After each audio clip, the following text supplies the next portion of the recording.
jadi kisah kali ini datang dari Wawa kita yang bernama Ian. Halo Mas Ian. Nah, jadi kejadian horor Wawa kali ini tuh terjadi pada saat Ian masih bekerja sebagai security atau satpam di salah satu perumahan yang cukup besar yang ada di sebuah kota sekitar bertahun-tahun yang lalu. Lumayan lama lah gitu. Tapi sebelum aku masuk ke malam kejadiannya, Ian mau mengenalkan dulu satu orang yang akan menjadi pusat dari cerita ini. Untuk Ian, orang ini tuh bukan cuma rekan kerja biasa, melainkan sahabat dekatnya sendiri.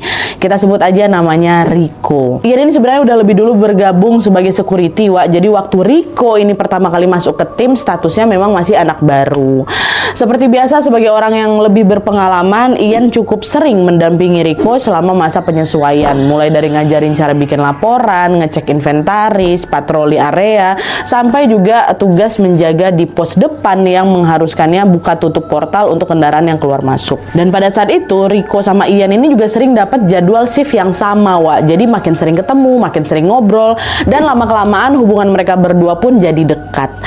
Menurut Ian, Rico ini orang yang baik, nggak perhitungan, dia ringan tangan kalau dimintai bantuan, dan enak kali diajak kerja sama, Dan yang bikin Ian ini makin salut lagi sama si Rico ini termasuk orang yang rajin nabung gitu loh. Kehidupannya irit gitu, jajan dia masih agak tahan-tahan, tapi dia nggak pelit ya. Justru kalau misalnya ngelihat ada teman yang lagi kesusahan, Rico tuh suka bantu gitu tanpa banyak mikir. Bahkan kadang waktu uangnya mau diganti nih sama kawannya, dia malah sering nolak. Dia sering bilang, udah santai aja, uang segitu nggak usah dipikirin, kayak gitu. Di balik sifatnya yang suka membantu orang lain, Rico ini sebenarnya juga punya target pribadi yang sedang dia kejar. Salah satunya dia tuh pengen punya motor sendiri, Karena waktu itu kan dia ini masih ngekos ya kan, dan sehari-hari dia berangkat kerja naik angkot. Nanti kalau misalnya kebagian patroli malam tuh, atau memang ada keperluan mendadak, dia tuh sering tuh harus nebeng sama aku atau sama teman-teman yang lain. Nah, kayak gitulah. Pernah lah suatu malam waktu mereka lagi jaga sama kan, Rico ini sempat cerita soal mimpinya itu, Jadi dia bilang lah kalau aku pengen punya motor sendiri supaya aku nggak terus-terusan ngerepotin orang lain. Capek juga ya, kalau misalnya tiap kali berangkat kerja naik angkot terus. Nggak enak juga aku kalau misalnya tiap shift malam harus nebeng-nebeng terus. Doain tahun ini aku beli motor ya, kata dia kayak gitu. Denger itu langsung aku semangatin lah, Nat, kata Sian kan. Ya bisa lah, orang kok juga rajin kerja kayak gini kok. Tinggal sabar aja nabungnya. Nggak harus motor baru juga kan, kata si Ian. Ya enggak sih, yang penting motor hasil usaha sendiri, kata si Rico sambil dia ketawa kecil. Itulah impiannya Rico, dia mau punya motor sendiri gitu. Setelah sekian lama menyisihkan uang sedikit demi sedikit, Rico akhirnya berhasil membeli motor yang selama ini dia impikan, Buat orang lain mungkin itu cuma kendaraan biasa aja, tapi untuk Rico, motor ini tuh jadi bukti kalau kerja keras dan pengorbanannya selama ini tidak sia-sia. Sejak dia punya motor itu, dia udah nggak perlu lagi naik angkot, dia nggak pernah lagi nebeng sama kawan-kawannya kalau misalnya berangkat kerja. Dan rupanya mimpi Rico nggak berhenti sampai di motor aja. Setelah target pertamanya itu tercapai, dia mulai punya tujuan lain lagi, tujuan lain yang lebih besar lagi, Nat. Suatu pagi waktu kami lagi shift pagi nih, kami lagi duduk di pos depan ya, kan lagi berjaga di pos depan, tiba-tiba Rico nanya soal umroh ke aku, ke si Ian, katanya. Ian, biaya umroh sekarang habis berapa sih, kata kayak gitu. Ian cuman kurang tahu pula aku, tapi kayak puluhan juta lah, nanti aku coba cari tahu ya. Nah, di sini Ian tanya balik, emang untuk siapa kok, katanya. Senyum si Rico, buat ibuku, Ian. Motor yang aku mau kan udah aku beli, sekarang aku pengen ngumpulin uang buat umrohin ibu, katanya. Nah, dengar jawaban itu langsung terdiam aku beberapa detik, Nadia. Soalnya abis itu si Rico bilang satu hal yang sangat membekas sekali di ingatan aku. Dia ngomong kayak gini, aku takut meninggal sebelum sempat bikin ibu senang, kata dia gitu. Inat, jujur, kalimat itu nusuk kali buat aku, kata si Ian. Soalnya di usianya segitu, banyak orang kan yang masih sibuk ngejar keinginannya sendiri, tapi Rico beda. Setelah dia berhasil beli motor, target berikutnya malah pengen umrohin ibunya sebelum terlambat. Di situ Ian cuma bisa balas sambil bercanda aja, udahlah jangan ngomong yang aneh-aneh dulu, kau umur kita masih panjang kok, bisanya kau hitung ngumpulin duit, nggak usah ngomong soal terlambat, bisa tuh, kayak gitu. Rico cuma ketawa. Iya sih, tapi kan namanya hidup nggak ada yang tahu. Udah aku ketawa aja sambil ku tepuk bahunya. Salut aku sama kau, Yan. Kok ku doain cepat kumpul duitnya ya, katanya. Oh ya, makasih ya, ya. Kalau misalnya ada info kasih tahu aku. Aman tuh, kata si Ian. Sampailah pada suatu hari, beberapa hari kemudian lah, Rico sama Ian ini ke bagian jaga malam. Tapi malam ini mereka beda pos jaga, Wak. Riko di pos 1 bersama Danru atau komandan regu namanya Pak Eko. Sementara Ian atau Wawa di pos 6, pos paling belakang sendirian. Nah, pos 6 ini terkenal jadi pos yang paling sepi dibanding pos-pos yang lain. Letaknya paling belakang residen, dekat sama danau kecil, dan di belakang area itu juga masih ada semacam lahan kosong dan juga hutan bakau. Jalannya memang bisa dilewatin kendaraan, tapi karena lokasinya itu jauh dari area utama residen, suasananya jadi lebih sunyi dan memang jarang ada aktivitas, apalagi kalau udah malam. Nah, di sekitar pos 6 itu rumah yang udah jadi juga masih dikit di tahun itu ya. Sisanya masih dalam tahap-tahap pembangunan dan ada juga sebagian yang baru setengah jadi. Jadi bisa kebayangkan kalau misalnya malam-malam jaga di sana itu hawanya memang beda. Malam itu aku sendirian piket di pos 6. Sekitar jam 1 malam ya, kayak biasalah aku patroli. Ian ini patroli jalan kaki keliling area. Dia bawa senter, bawa HT sama bawa pentungan. Dia jalan lah dari situ. Terus nggak lama Ian dengar ada suara yang manggil nama dia. Ian gitu. Suaranya mirip kali sama suara Riko, mirip suara Riko. Cuman anehnya suaranya lebih berat, parau dan lemah gitu loh, kayak suara orang lagi sekarat, Wak. Dah, siapa tuh? Terus nggak lama terdengar lagi, Ian gitu. Karena yakin itu suara Riko, aku langsung carilah sumber suaranya di mana ya kan.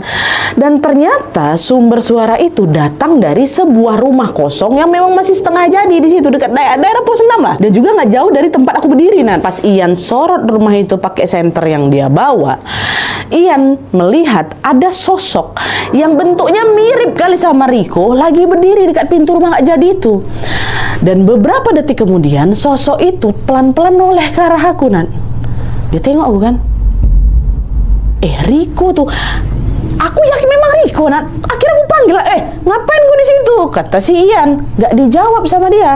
Yang ada sosok ini tuh malah masuk ke dalam rumah itu, rumah setengah jadi itu. Mulai curiga lah si Ian di sini kan. Soalnya saya tahu dia, Riko kan nggak piket di situ, dia piket di depan. Ini kan di area pos 6 ya kan. Ngapain dia tiba-tiba ada di sana? Nggak ngabarin aku pula, nggak nyamperin aku pula di pos 6. Akhirnya Ian masuk lawak mendekat nih buat nyamperin si Riko tadi. Tapi begitu sampai depan rumah, nggak beberapa meter setelah pintu lah, sebelum pintu lah, HT-nya bunyi. Yang manggil Pak Eko, si Danru tadi tuh loh, yang satu pos sama Riko di depan. Nah, Pak Eko bilang, Ian monitor. Oh ya Pak, kok mau nitip makan nggak? Riko mau keluar nih beli makan. Apa nggak merinding aku tuh Pak Eko ngomong kayak gitu. Riko mau beli makan depan. Kalau betulan Riko ada di depan dan mau beli makan, terus barusan aku tengok siapa, Itu sepersekian detik ya posisinya. Nggak lama setelah dia masuk, HT bunyi. Di situ nggak aku jawab pertanyaan Pak Eko. Saking aku takutnya, aku langsung kabur ke pos 6. Aku ambil motor langsung ngebut, aku tancap ke pos 1.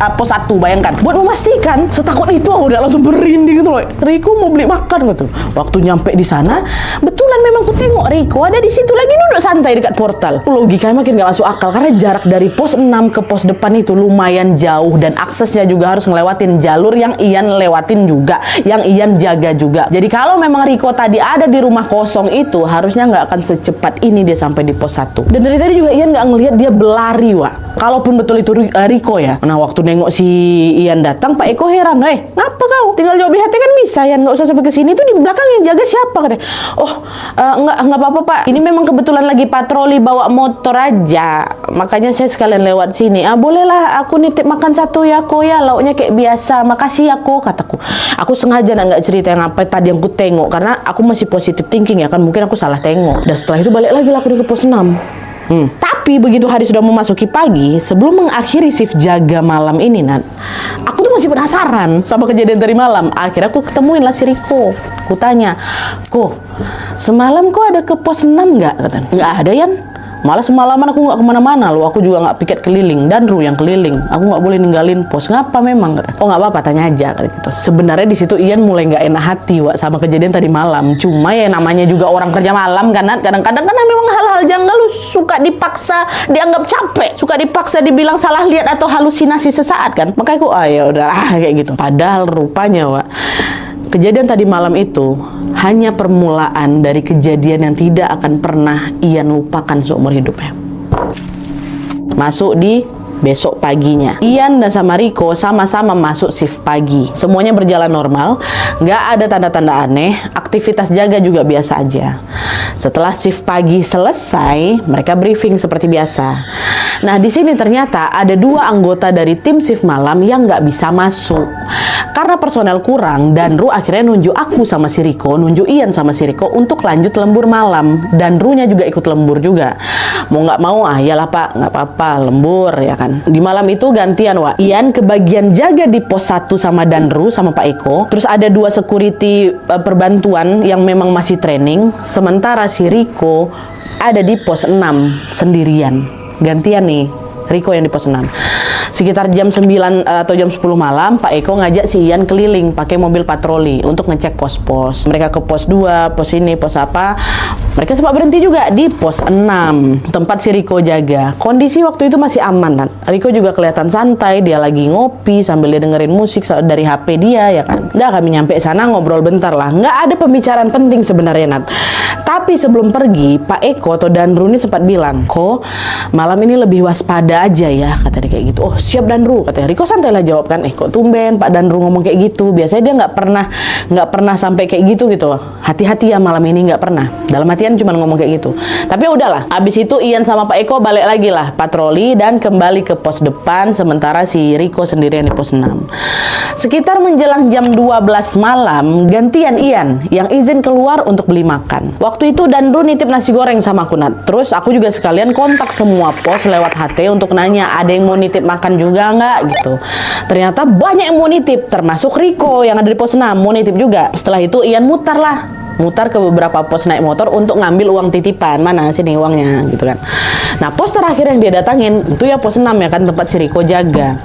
Di situ Ian sempat bilang, "Kok kayaknya makanannya agak lama lah. Ini anak-anak pada nitip semua soalnya." Dibawa bercanda sama si Riko, Nan. "Sekalian buka warung aja kok. Banyak yang nitip kan?" Udah aman kata kayak gitu. "Makasih ya Ian ya, hati-hati," kata si Riko. Dah habis itu, "Ya Wak, sabar ya." Aman. Habis itu Ian pun berangkat lah beli makan lewat jalur belakang residence yang memang biasa dipakai kalau tiap kali mau beli makan, Nat, karena jalannya memang lebih dekat ke warung. Nanti baliknya juga lewat jalur belakang lagi. Jadi residence itu ada pintu depan, pintu belakang gitu kan. Lewatlah sana. Setelah semua pesanan kebeli, Ian sempat ngabarin Riko lewat BBM kalau dia akan ke pos depan dulu untuk nganterin titipan makanannya. Danru, "Wah, aku antar ke depan dulu ya, baru ke kau," kata kayak gitu. Dibalas santai, Nat, sama si Riko. "Oh ya aman Wak, nggak apa-apa, aku belum lapar-lapar kali kok," katanya. Bahkan waktu aku balik lagi ke residence lewat dekat pos 6 itu, sempat ku klakson si Riko juga, gitu kan. "Nih, nanti Wak ya," gitu. Lanjutlah jalan ke pos depan. Nah, pas Ian antar makanannya itu ke pos 1, Wak, niatnya itu dia bakal langsung lanjut kan nganterin pesanan ke pos-pos lain. Tapi waktu baru nyampe di pos 1, Pak Eko malah minta Ian untuk kok bikin dulu laporan bentar, cepat nih, penting gitu. Mau nggak mau Ian nurut ya kan. Dia bikin dulu laporan. Belum selesai urusan laporan itu, security training yang tadi lagi jaga tuh dan yang perbantuan tadi izin mau pergi ke toilet. Aku tuh Nat yang diminta untuk tetap standby di situ, nggak boleh kemana-mana. Dari yang awalnya cuma mau mampir bentar ngasih makan, akhirnya Ian ketahan di pos depan sampai sekitar setengah jam lebih. Cuman anehnya di situ aku tuh jadi kayak nggak sabaran gitu. Aku kayak pengen ke tempat Riko gitu loh. Kepikiran Riko terus, gelisah gitu aku nunggu. Tuh biasa aman-aman aja nunggu kawan pergi ke toilet ya kan. Ini nggak kayak gelisah gitu. Perasaannya kayak, padahal tadi Riko bilang udah aman, santai, aku nggak lapar-lapar kali kan. Cuma nggak tahu, aku pengen cepat ke pos 6. Akhirnya setelah semua beres, sudah balik semuanya kan, dia boleh ngelanjutin untuk nganter makan, barulah pergi si Ian ini. Waktu aku naik motor tuh, yang paling diingat sama si Ian ya, ini aku ke pos 6 dulu aja lah gitu loh. Kayak pengen langsung ke pos 6, padahal kan ini pos terakhir kan, harus kan diantar ke pos sebelumnya dulu baru ke pos 6. Udahlah aku antar ke si Riko aja duluan. Dan sebelum berangkat, Ian coba hubungin Riko lewat HT. Kok monitor? Kok? Gak ada jawaban, Wak. Kok monitor? Masih nggak ada yang nyaut. Aku coba BBM, dia nggak dibalas. Di situ sebenarnya aku belum terlalu curiga. Aku mikir mungkin si Riko ini masih ke toilet kali ya. Tancap gas, Nat. Aku ke pos 6. Langsung ke pos 6 walaupun yang paling ujung. Tapi waktu aku menuju pos 6, dari jauh tuh Nat, aku udah tengok. Itu udah ada yang aneh. Posnya gelap. Padahal sebelumnya waktu dia lewat pos tadi beli makan itu pos masih terang. Ian sempat mikir mungkin si Riko ini lagi ngecek sekitar pos kali ya, atau mungkin lampu pos ini memang lagi konslet aja. Dia tetap ngegas, red. Begitu sampai di pos 6, ini belum sempat turun motor tuh. Aku langsung, kok ini makananmu kok? Ngapa lampu dimatikan gitu? Gak ada jawaban, Wak. Tapi yang ku tengok motornya si Riko udah gak ada di sana. Aku taruhlah motor ya kan, masuk aku ke dalam pos. Dan saat kaki aku nginjak lantai pos, aku ngerasa kayak nginjak sesuatu yang basah. Dah, awalnya aku pikir air mungkin kan, becek. Tapi waktu lampu ku nyalain, nggak konslet wak bisa. Terus lampu dinyalain, Ian langsung bisa melihat Riko sudah dalam keadaan tergeletak mengenaskan. Perutnya berdarah hebat, Nat. Mukanya hancur karena kayak dihantam pakai benda apalah itu. Dan motornya udah nggak ada. Motor yang baru semingguan dia beli itu udah nggak ada. Yang Ian injak barusan tuh bukan air, Wak. Darah sahabatnya sendiri. Bisa kalian bayangkan sesyok apa sih Ian waktu itu? Riko! Wah, astagfirullahaladzim. Histeris langsung si Ian di situ kan, dia berlari ngedekat si Riko, dia panggil, kok bangun. Dia berharap apa yang ku tengok depan mataku tuh salah, Nat. Makin aku tengok, makin lekat ku pandang, itu memang si Riko tuh, Wak. Riko lemas, aku langsung astagfirullah. Riko, kepalaku kosong. Dia bahkan sempat nggak tahu harus ngapain tuh, beberapa detik tangan aku gemetaran. Dia mau ngambil hati itu aja macam nggak mampu. Aku penuh waktu udah mau ngelapor ke Danru, itu kata-kataku udah baikku, mohon pos 6 cepat Pak, gitu katanya. Awalnya Danru sempat apa nih katanya. Tapi begitu Danru dan beberapa satpam lainnya nyampe di lokasi, mereka juga sama-sama melihat kondisi Riko, langsung pucat semua tuh. Bahkan, dan mohon maaf, Danru sampai muntah-muntah di lokasi itu saking syoknya tuh kok. Meninggal Wak si Riko di pos 6 itu. Astagfirullah. Setelah itu lokasi langsung ramai, polisi datang, tim medis datang, dan area pos 6 tuh langsung dipasangin garis polisi. Sementara Ian, karena menjadi saksi pertama dan satu-satunya yang menemukan jasad Riko di lokasi, dia langsung dibawa ke kantor untuk ditenangin dulu. Ada apa sama Riko, Wak? Riko kenapa? Riko jadi korban begal, Wak. Motor yang baru dia beli dari usahanya sendiri itu hilang dibawa pelaku.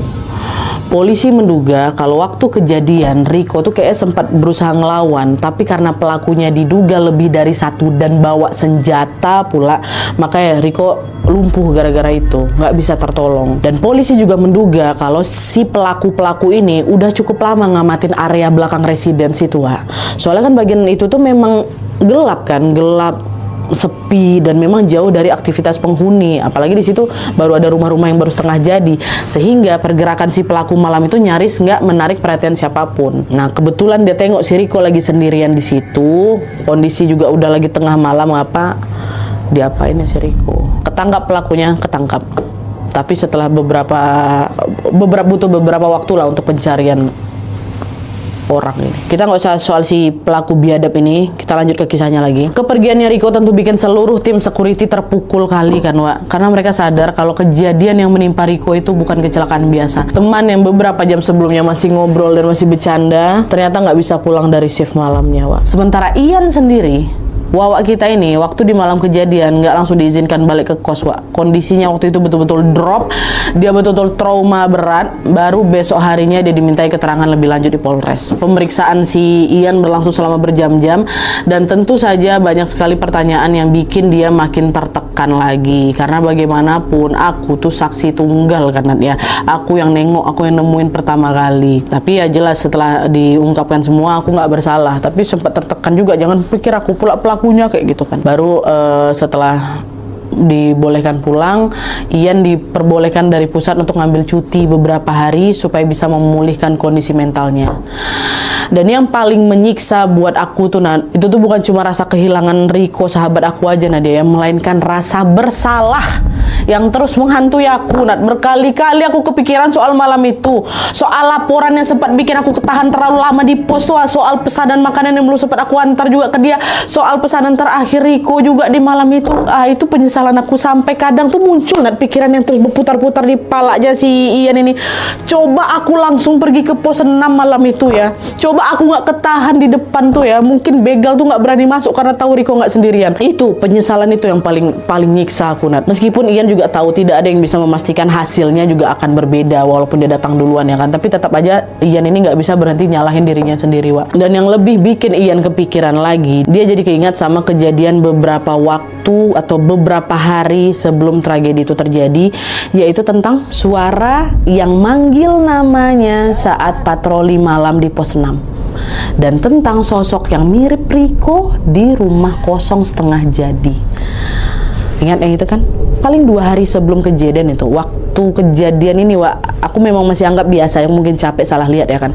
Tapi setelah Riko berpulang, aku langsung mikir ini jangan-jangan apa yang aku tengok malam itu sebenarnya pertanda. Seolah-olah tanpa Ian sadari ada sesuatu yang sudah memberi isyarat kalau sahabatnya itu bentar lagi bakal pergi. Tapi itu semua cuma dugaan aku aja, Nat. Nggak ada yang bisa memastikan apa yang sebenarnya aku tengok di rumah kosong malam itu. Tapi satu hal yang pasti, sejak kepergian Riko, suasana di sekitar pos 6 itu makin kerasa nggak enak lagi, Nan. Dan sejak saat itu juga mulai muncul kejadian-kejadian lain yang menurut Ian itu di luar nalar. Jadi beberapa waktu setelah kejadian, pos 6 ini akhirnya dipindahkan agak menjauh dari titik lama. Kurang lebih 10-15 meter lah, Wak, dari lokasi awal. Jadi misalnya TKP di sini, dia digeser, dibikinlah di sini 15 meter sampai 20 meter lah. Tujuannya dipindahkan supaya petugas-petugas yang jaga di pos 6 itu nggak kepikiran terus sama kejadiannya Ian atau sama TKP lama lah, kejadian Riko. Tapi ternyata pemindahan pos itu nggak otomatis bikin suasananya kembali normal, Wak. Karena setelah berpulangnya Riko, itu memang mulai tuh, Nat, muncul berbagai cerita dan pengalaman aneh dari beberapa security yang masih bertugas di area itu. Awalnya cerita-cerita itu cuma dibahas dari mulut ke mulut aja, Wak. Tapi makin lama ini jumlah orang yang ngalamin tuh makin banyak. Ini Ian ceritain beberapa. Cerita pertama tuh datang dari Bayu, security lain yang pada saat itu lagi jaga malam sekitar 1 minggu setelah berpulangnya Riko. Waktu itu Bayu ini lagi ngecek area sekitar pos 6. Nah, setelah selesai patroli singkat ya kan ke ganggang perumahan, dia mau balik lagi nih ke pos. Dari jauh dia tengok motor dia yang dia parkir dekat pos 6 yang baru tiba-tiba nyala sendiri. Ini yang nyala bukan lampunya aja, Wak, mesinnya juga nyala. Padahal kunci motor itu lagi tergantung di pinggang aku sendiri, ya kan? Gak mungkin bisa nyala sendiri. Dan gak mungkin ada orang masuk, karena setelah kejadiannya Riko, itu penjagaan di belakang tuh ada beberapa personel juga tegak di situ, Wak. Nah, itu cerita pertama. Cerita kedua, mulai ada laporan dari warga sekitar atau dari penghuni-penghuni sekitar pos 6 yang lama. Mereka bilang kalau mereka sering dengar suara berisik di malam hari, kadang kayak ada suara orang berantem, dan kadang mereka juga dengar kayak ada suara besi dipukul-pukul tuh, Wak. Bunyinya mirip kayak gerbang besi yang dimain-mainin keras tuh loh. Tapi di area pos 6 ini, pos 6 lama, bukan di area pos 6 baru. Dan pos 6 ini udah nggak ada, Wak. Udah nggak ada, tapi suaranya ada di titik TKP persis. Dan yang lebih anehnya lagi, ada juga satu kejadian yang cukup bikin ini satu tim bingung, Nat. Jadi waktu itu menjelang Isya, ada tukang bakso, ya kan? Nah, si tukang bakso ini ada, tapi di area belakang, Wak. Akhirnya waktu ketangkap sama si satpam ini diomelin kan, Pak, ngapain kok bisa masuk ke sini? Ya ke pos dulu, katanya. Nggak boleh loh, Pak, masuk ke sini. Nah, waktu ditegur ini, tukang bakso tuh bingung. Emang nggak boleh masuk ya, Pak? Nggak boleh. Siapa yang ngizinin Bapak masuk sampai sini? Nah, di situ si tukang bakso nunjuk ke arah pos 6. Itu loh, Pak, tadi saya diizinin sama petugas yang jaga di pos itu. Dia juga sempat beli bakso saya, katanya. Hah? Di mana? Itu di pos 6. Waktu ngomong kayak gitu, ini security yang komplain saling pandang lah kan. Wah, pos 6. Soalnya, Wak, kebetulan malam itu nggak ada satupun petugas yang lagi berjaga di pos 6 waktu kejadian itu ya. Nggak ada. Dan petugas yang jaga depan juga nggak ada ngelihat si tukang bakso ini lewat ngasih izin, apalagi sampai beli bakso. Nggak ada, petugas depan nggak ada. Waktu itu security ini masih nggak percaya. Dipikir si bapak ini bohong ya kan. Pandai. Jadi kebetulan dia memang lagi dekat di pos 6, ditunjuknya lah pos 6. Bohong bapak ya, kata gitu. Enggak, Pak, sumpah, Pak. Ada petugas yang kasih aku izin. Dia sempat makan baksoku. Nama petugasnya Riko. Waktu dengar itu langsung, hah? Riko, tahu dari mana bapak katanya? Ya saya nengok dari seragamnya katanya. Nah di sini nggak mungkin bohong waktu tukang bakso tuh. Nah dari situlah cerita soal Riko mulai makin sering dibahas di kalangan security komplek itu. Ada dari beberapa kawan-kawan yang lagi patroli ini sering dengar ada suara orang minta tolong. Ada juga warga yang ngaku ngelihat petugas jaga nih 2 orang, padahal aslinya cuma 1.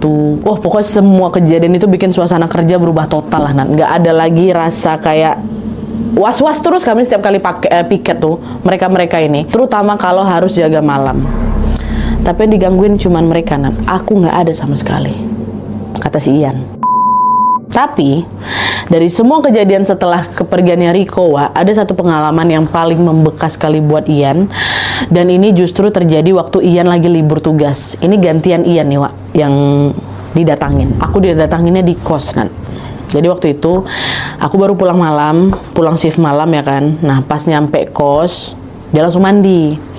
Waktu mandi dia dengar pintu kamar kosnya itu kebuka, terus ketutup lagi. Aku pikir itu mungkin cuman angin ya kan. Kreda setelah mandi aku langsung rebahan lah di kasur karena capek kali, tidur aku.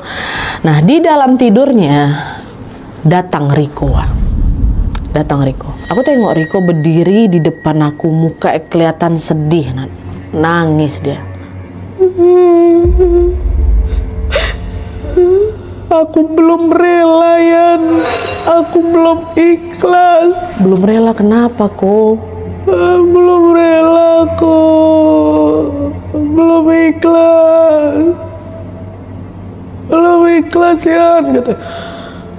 Kenapa kok? Aku mau nengok mamaku umroh, Yan. Mama belum umroh, Yan. Mama. Aku mau lihat mama umroh, Yan. Itu katanya, Wak. Waktu dengar itu, terbangun si Ian ini langsung. Pecah nangis aku di situ, Dan. Pecah. Bagian ini yang paling bikin Ian tuh terpukul, Wak. Karena di situ waktu setelah dapat mimpi itu, aku tersadar sampai akhir hidupnya pun Riko masih nyimpan keinginan yang sama kayak waktu kami terakhir ngobrol di pos dulu. Dia pengen nengok mamanya berangkat umroh. Dia bukan lagi mikirin soal motor barunya yang hilang, dia nangis-nangis soal kematian dia, soal siapa yang ngebunuh dia, soal kesakitan yang dia rasakan pada saat itu. Enggak, yang dia ingat ibunya. Dia tetap mau ibunya berangkat umroh. Ya Allah, Riko.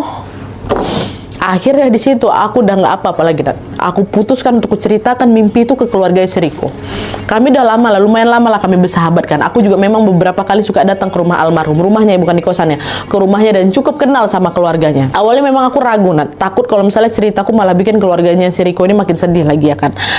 Tapi setelah aku ceritakan semua, setelah mendengar semuanya, suasana di rumah Riko itu langsung hening. Mamanya Riko udahlah diam, dia cuma diam nangis aja gitu. Sementara beberapa anggota keluarga yang lain yang ada di situ saling berpandangan. Soalnya keinginan untuk mengumrohkan sang ibu memang bukan hal yang baru bagi mereka, Wak. Riko ternyata juga sering membicarakan hal yang sama soal keinginannya berangkatin mamanya umroh setiap kali dia balik ke rumah. Itu terusan dia bilang.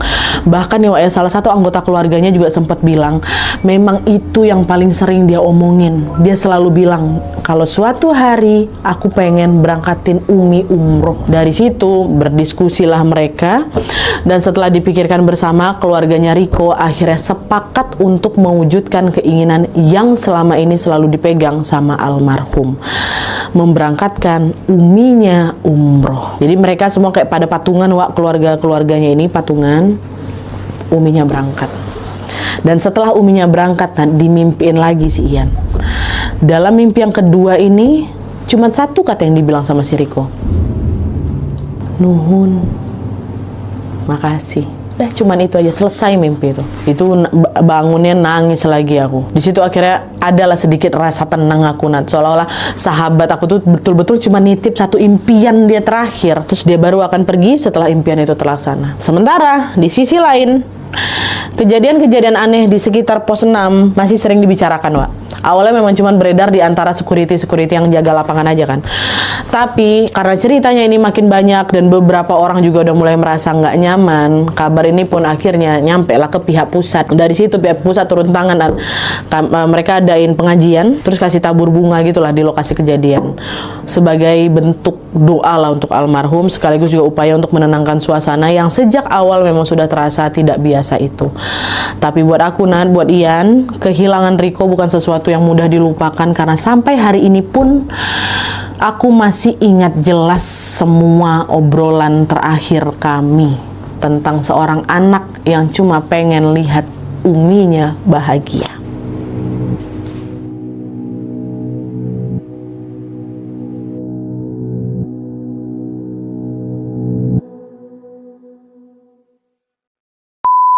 Oke Wak, jadi itu tadi kisah tentang seorang security yang kehilangan sahabatnya secara tragis, lalu terus dihantui sama kejadian-kejadian aneh setelahnya. Kalau misalnya dipikir-pikir, bagian yang paling nyesek dari cerita ini tuh nggak cuman soal malam penghilangan nyawa itu sih Wak, tapi karena Riko pergi di saat dia punya harapan besar untuk bahagiain uminya. Dan justru impian itulah yang kayaknya tuh terus tertinggal sampai akhirnya alhamdulillahnya betul-betul diwujudkan oleh keluarga besarnya. Terlepas dari semua gangguan yang muncul setelah kejadiannya Riko, Wak, semoga almarhum Riko diberikan tempat terbaik di sisi Allah dan semoga juga seluruh keluarganya diberikan kekuatan. Amin ya robbal alamin. Wah, jadi sekian dulu videonya. Terima kasih banyak yang sudah menonton. Kalau kalian suka video ini, klik like-nya. Jangan lupa komen di bawah untuk dada dan saran-saran terus selanjutnya. Jangan lupa nyalain notifikasinya supaya kalian tahu kalau upload video baru. And as always, jangan lupa untuk klik tombol subscribe supaya kalian sama-sama tahu informasi menarik dan menegangkan dari channel aku. See you next video, Wak. Bye.